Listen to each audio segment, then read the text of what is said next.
You know, when you look at an incredibly detailed map of a mountain range, there is this like comforting expectation of understanding. Oh, absolutely. Yeah, you see the intricate contour lines, the little precise elevation markers, those little blue threads indicating rivers, and you can just trace a path with your finger from the valley floor all the way up to the peak. Right, right. Sitting safely in your living room. Exactly. You sit back and think, well, I know exactly what this mountain is. It's a clean, logical representation. I mean, we love maps because they give us the illusion of mastery over a space, without having to actually put our boots in the mud. Yeah, we feel like we've conquered the terrain before we've even stepped outside. But then you actually travel to that mountain. Right. You step out of your car, and the freezing wind just hits your face. Yeah. Your lungs immediately start burning with the altitude. Your legs ache. And you realize something terrifying but profoundly true, which is that the map is not the territory. No, it is not. Staring at a piece of paper did absolutely nothing to prepare you for the visceral reality of the mountain. And, that terrifying disconnect between knowing something intellectually and knowing it truly, that is exactly what we are exploring today. It's a huge concept. It really is. We are taking a deep dive into the journey of Siddhartha to explore this beautifully provocative idea. What if the ultimate truth you are searching for in life cannot actually be taught? What if it can only be experienced? It is a massive paradigm shift, especially for anyone listening who thrives on accumulating data. I mean, we live in an era where we believe we can shortcut our way to wisdom by just absorbing enough information. Right. Just read another book. Exactly. We read the right articles, we listen to the right experts, and we just assume we've attained enlightenment by proxy. Yeah. But the architecture of a true spiritual awakening, it demands a completely different approach. It demands that you actually live the philosophy rather than just study it. Yes. You have to climb the mountain. And to understand how that architecture is built, we have to look at the foundation of Siddhartha's life, because it sets up this dynamic that I think so many of you listening will instantly relate to. Oh, for sure. Our protagonist starts off as basically the ultimate golden child. He's an intelligent, highly respected Brahmin's son. And just for a little context here, being a Brahmin means he is part of the highest, most revered priestly caste in his society. He is the elite of the elite. Exactly. On paper, he has absolutely everything. He possesses perfect theological knowledge, total societal respect. He has all the intellectual and social capital a person could possibly want. Everyone looks at him and sees the literal pinnacle of success. Right. Destined for greatness. Destined for it within his community, yeah. But inside, he feels this intense, overwhelming emptiness. He realizes that all this accumulated knowledge is just like water slipping through his fingers. He essentially says, this is not enough. I must know the truth. Which is a bold thing to admit when you're at the top. Okay, let's unpack this. Siddhartha is essentially the modern equivalent of the person with the flawless resume. He's the guy who went to the Ivy League school, landed the highly coveted six-figure job right out of college, has the pristine LinkedIn profile, universally respected by his peers. Yeah.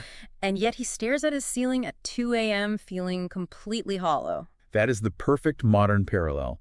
Intellectual fulfillment and societal approval simply do not equate to spiritual or emotional peace. Right. And the realization that you have played the game perfectly, won all the prizes, and still feel empty, well, that is a profound crisis. So what does he do when faced with that crisis? He swings the pendulum as far as it can possibly go. He really does. He abandons his comfortable, respected life entirely, leaves his family behind, and joins the samanas. These wandering ascetics who basically live in the forest. Yeah, he dives headfirst into the path of renunciation. We're talking extreme fasting for weeks on end, sitting motionless in deep meditation through like blistering heat and freezing rain. Total, absolute physical self-denial. Now, I have to challenge his logic here. If you are experiencing a deep intellectual and spiritual void, why on earth do you think that starving yourself and undergoing extreme physical deprivation is somehow going to fix it? It seems counterintuitive. Right. His stated goal is to completely break and destroy his ego, but from the outside, it just seems like pure self-torture. It definitely looks like torture. But what's fascinating here is the underlying psychology of that choice. Because it is such a deeply ingrained human instinct. What do you mean? Well, think about what happens when we feel completely out of control or hollow in one area of our lives. We often try to exert absolute tyrannical control over another area just to compensate. Oh, wow. Yeah, that makes sense. For Siddhartha, his intellect and his comfortable life weren't bringing him peace, so he decided his physical body and his ego were the literal enemies. He had to defeat them. Exactly. The samanas operate on this strict belief that by emptying themselves of all physical desire, by essentially making themselves hollow vessels, the divine truth will just rush in to fill the void. But it doesn't work. He spends years doing this, mastering the art of self-denial, and ultimately realizes that killing the self just isn't leading him to any ultimate truth. It's a complete dead end. Because it is a structural impossibility. Think about the mechanics of what he is trying to do. Okay. He is using his own will to try and destroy his will. It is like trying to bite your own teeth. Oh, that's a great way to put it. The effort to destroy the ego is still fundamentally an ego-driven project. I mean, I am the one deciding to starve myself. I am the one achieving this intense meditative state. Right, you're still the main character of the suffering. Exactly. Siddhartha eventually realizes that this extreme spirituality, this punishing of the physical form, isn't enlightenment at all. It's just a temporary escape. Like an anesthetic. Yes, an anesthetic. You might numb the pain of existence for a few hours while meditating, but just like someone drinking to forget their problems, the hangover always comes. The ego is always waiting for you when you wake up. So, if the extremes of self-deprivation and internal control completely fail to yield the truth, the natural next step is to seek out someone who has already figured it all out. The ultimate guide. Right. And this leads to one of the most compelling encounters in his journey. Siddhartha leaves the ascetics and goes to meet the Buddha, Gautama, the enlightened one. This is a massive, pivotal moment. Yeah. He isn't just meeting a smart teacher, he is standing in front of someone who actually radiates the very peace Siddhartha has been agonizing over. He listens to the Buddha speak, and he recognizes instantly that the teachings are completely flawless, like there are no holes in the logic. He looks at this man's posture, his gaze, the way he breathes, and sees undeniable proof that the Buddha possesses true, absolute peace. It's everything Siddhartha has been searching for his entire life, packaged perfectly right in front of him. And then he does the unthinkable. Here's where it gets really interesting. He makes a shocking decision. He tells the Buddha, essentially, your teachings are perfect, but I will not follow your path. And he turns around and walks away. He just leaves. Help me understand this. You spend your life searching for ultimate truth.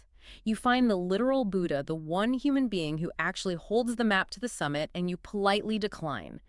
Isn't walking away from a flawless teacher just a sign of massive, blinding arrogance?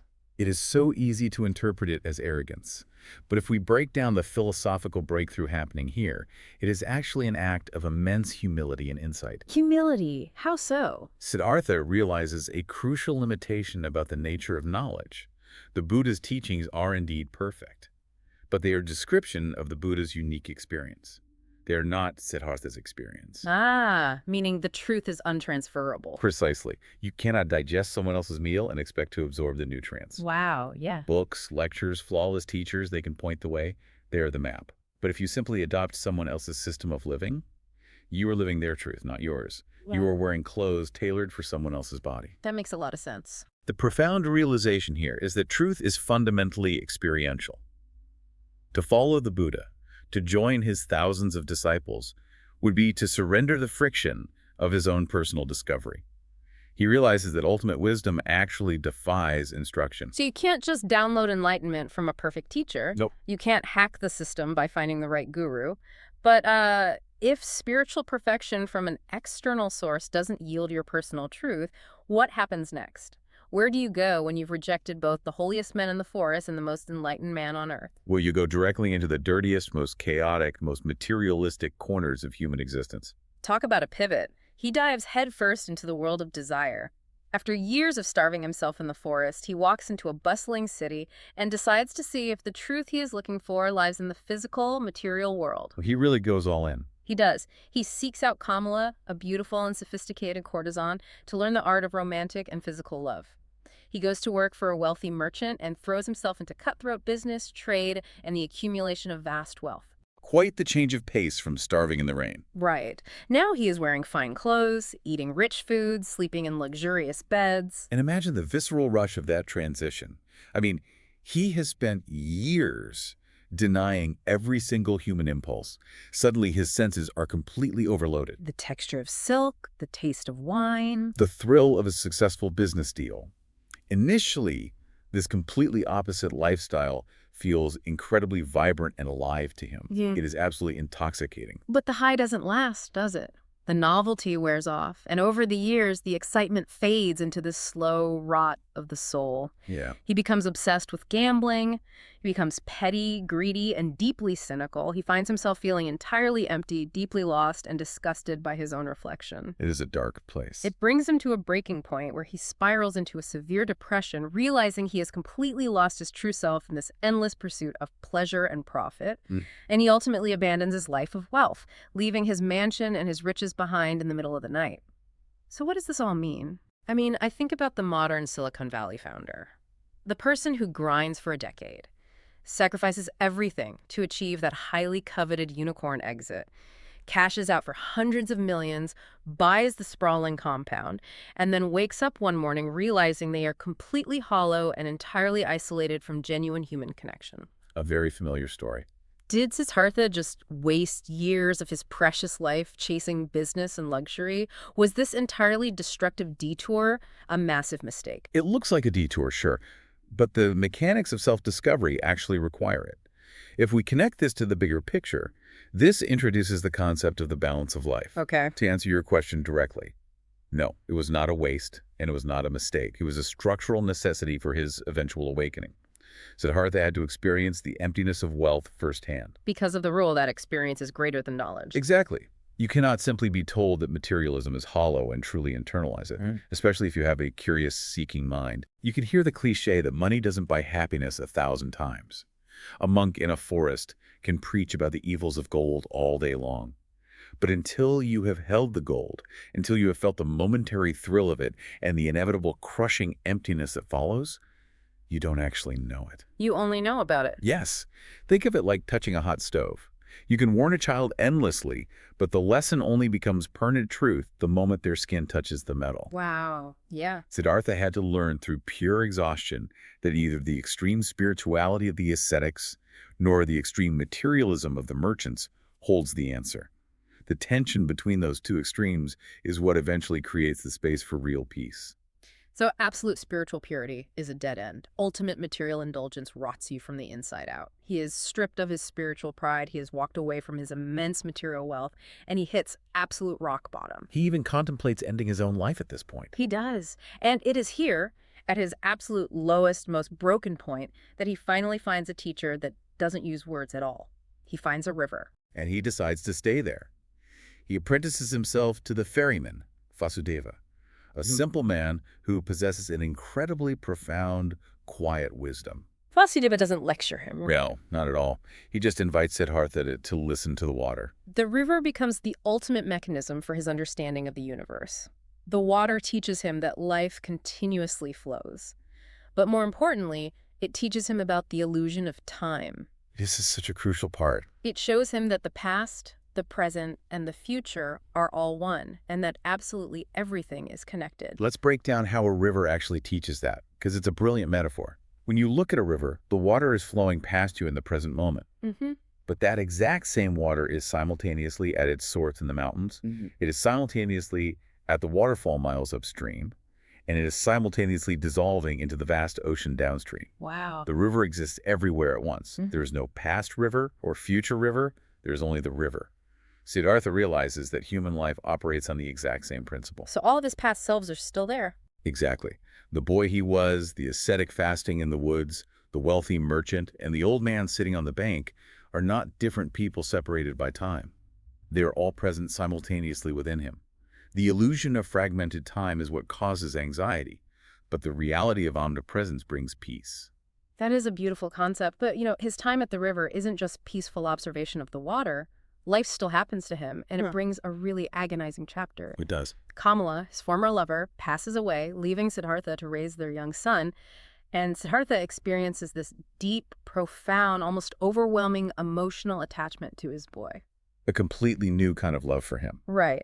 But the son is used to a life of wealth in the city. He hates the simple life by the river. He is disrespectful, rebellious, and eventually he runs away, stealing from Siddhartha and leaving him behind. That's devastating. Siddhartha feels immense, crushing physical pain over this rejection. The instinct is to chase him, to bring him back, to protect him from the world. but he has to let him go. Now, looking at this through the lens of our mission today, if the ultimate goal of this deep dive is finding inner peace, why does he allow himself to be emotionally destroyed by a rebellious teenager? That's a very fair question. Shouldn't a truly enlightened person, someone who has learned from the Buddha, live through the extremes, and understands the timelessness of the river, be above all that raw, messy emotional pain? You know, that assumption is probably the most common misconception about enlightenment. We tend to think that spiritual mastery means achieving a state of impenetrable numbness or cool detachment. Yeah, like nothing phases you. Right. We think enlightenment is building a fortress around your heart. But the profound lesson here is about radical acceptance. Enlightenment isn't about becoming a robot who feels nothing. It is about accepting the flow of life, exactly as the river flows, without trying to dam it up or change its current. So feeling the excruciating pain of a broken heart is actually part of the peace. Yes, because the suffering doesn't come from the pain itself. The suffering comes from the resistance to the pain. Oh, wow. Fighting against life, resisting the reality of your son leaving, trying to control his destiny, trying to forcefully suppress your own heartbreak. That resistance is what causes true suffering. Because you're fighting the current. Exactly. Numbness is what the Samanas tried to achieve by starving themselves in the forest, and we already saw that it failed. Radical acceptance means letting the breathtaking beauty of love and the agonizing pain of loss flow through you equally. You can't have one without the other. No, you can't. Siddhartha had to experience the raw, terrifying vulnerability of a parent's love to understand the human condition completely. He couldn't bypass the pain. He had to realize that his son must be allowed to make his own mistakes, to touch his own hot stoves just as Siddhartha did. Accepting that reality is what brings actual freedom. Which brings us to the culmination of this entire messy, beautiful journey. We can finally see how all these fragmented pieces of Siddhartha's life fit together. It all connects. The agonizing fasting in the forest, the hollow accumulation of wealth in the city, the silent wisdom of the river, the shattering heartbreak over his son. None of these were random events. We see how they physically built his final spiritual awakening. He reaches full enlightenment. He realizes that life is not a problem to be solved, manipulated, or conquered. It is simply a reality to be understood and accepted. The ego fighting the current finally surrenders to the flow of the water. He grasps the ultimate truth. Everything is one. The saint and the sinner, the joy and the pain, the past and the future. It is all part of the exact same whole. And this realization finally brings him real, lasting, unshakable peace. It's incredible. And what's striking about examining the source text itself is how the writing style mirrors this final state of mind.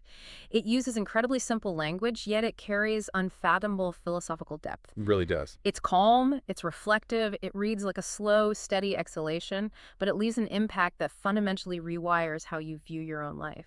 The medium becomes the message. The simplicity of the language reflects the simplicity of the ultimate truth. You don't need complex jargon or rigid dogma to explain the universe when you have finally experienced its unity. And that leads to the ultimate takeaway for us today. The meaning of life isn't found sitting at the feet of a guru, no matter how flawless they are. Yep. It isn't found buried in a sacred book or by rigidly following a complex system of rules. The answer you seek is already within you, unlocked only through the friction of your own lived experience. It's all about the experience. Now, reflecting on that, it is a staggeringly beautiful concept in its simplicity. But for you listening, I have to ask the practical question. Okay. How does someone with a chaotic, modern, information-overloaded life actually apply this calm, reflective philosophy?